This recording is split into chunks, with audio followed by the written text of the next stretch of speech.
महाराष्ट्र में एक गांव है सिरपुर, जहां आज 70 साल से अदालत में एक मुकदमा चल रहा है दिगंबर और श्वेतांबर जैनों में। 70 साल से तो अदालत में चल रहा है, उसके पहले 30 साल तक अदालत के बाहर चला, मतलब पूरे 100 साल हो गए।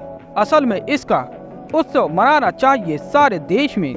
शताब्दी पूरी हो गई और गजब का काम, 70 साल में सब वकील मर चुके, जिन ने भी मुकदमा हाथ में लिया दोनों तरफ से, सब मजिस्ट्रेट मर चुके।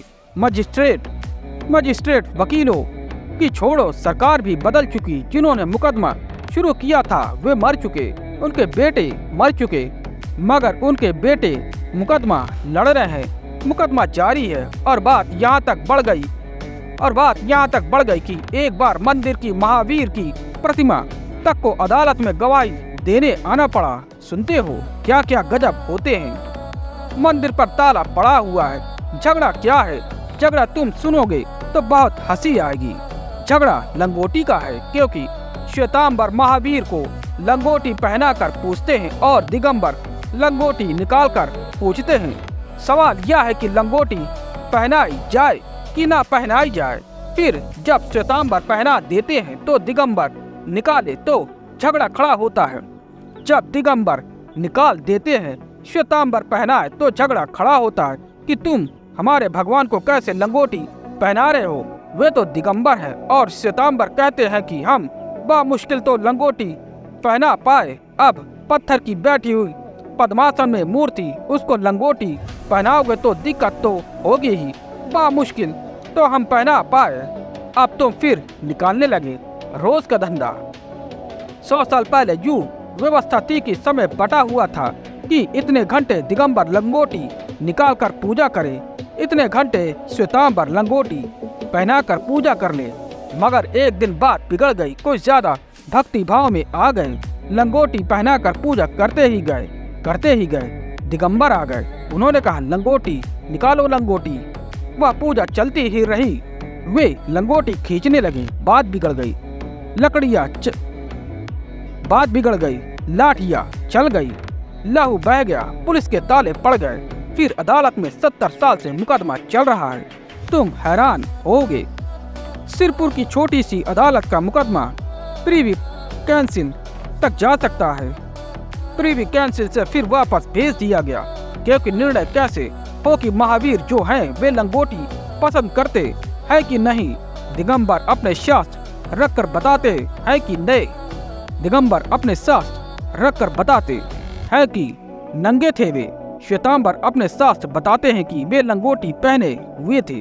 तो फिर आखिर में यही हुआ कि उन्हीं को बुलाकर देख लिया जाए, क्योंकि अगर मूर्ति नंगी है तो जाहिर है कि मूर्ति बनाने वालों ने लंगोटी नहीं बनाई, नहीं तो पत्थर में लंगोटी बनाई होती। इसलिए मूर्ति को अदालत में लाया गया। देखते हो गजब, गरीब महावीर के साथ क्या क्या व्यवहार किया जा रहा है। एक रिक्शे में बैठकर चले गए महावीर स्वामी अदालत पहुंचे। मजिस्ट्रेटों ने निरीक्षण किया, वकीलों ने जिरह की। बड़ी भीड़ भड़का इकट्ठा हुई, मगर कुछ निर्णय करना मुश्किल हो गया।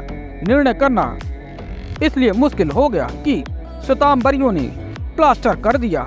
लंगोटी तो थी नहीं, मगर उनके शरीर पर प्लास्टर चढ़ा दिया। अब तक से यह झगड़ा चल रहा है कि प्लास्टर किसने चढ़ाया और प्लास्टर निकाला जा सकता है कि नहीं। झगड़ा जारी रहेगा, इसका कोई अंत नहीं होने वाला। झगड़ा इतना सा है, अगर दिगंबर के ध्यान में लंगोटी लगाकर आ जाए, महावीर स्वामी निकाल धक्के देकर बाहर करेगा कि हट कमबख्त, यहाँ कहाँ चला आ रहा है, लंगोटी लगाए या श्वेतांबरी के मन में ध्यान कर रहे हो बेचारे। और महावीर स्वामी चले आए नंग धड़ंग तो जल्दी से उठकर लंगोटी पहना देगा कि भैया कुछ तो ख्याल करो। स्वाध्याय में चुनाव नहीं किया जा सकता। जो भी मन में चल रहा हो, अच्छा या बुरा, नैतिक या अनैतिक, मान्यता के अनुकूल या प्रतिकूल, तुम निर्विचार बने रहना। चलने देना मन के पर्दे पर, तुम निर्णय ना लेना। तुम बैठे देखते रहना, शांत स्वभाव से, निष्पक्ष तटस्थ, जैसे कोई तट के किनारे बैठा और नदी को बहता देखता रहे, या राह के किनारे बैठा और राह को चलती हुई देखता रहे। अच्छे लोग भी निकलते हैं, बुरे लोग भी निकलते हैं, साधु महात्मा जा रहे हैं, चोर लफंगे जा रहे हैं। हालांकि तय करना मुश्किल है कि कौन साधु महात्मा है, कौन कौन चोर लफंगे हैं। चोर लफंगे साधु महात्मा हो सकते हैं, साधु महात्मा चोर लफंगे हो सकते हैं। कुछ तय करना इतना आसान नहीं। निकलने दो, मगर तुम्हें क्या लेना देना। तुम अपने झाड़ के नीचे बैठे देख रहे हो, हाथी घोड़े निकल रहे हैं, गधे निकल रहे हैं, सब निकल रहे हैं। गधों पर बैठे हुए भी लोग निकलेंगे।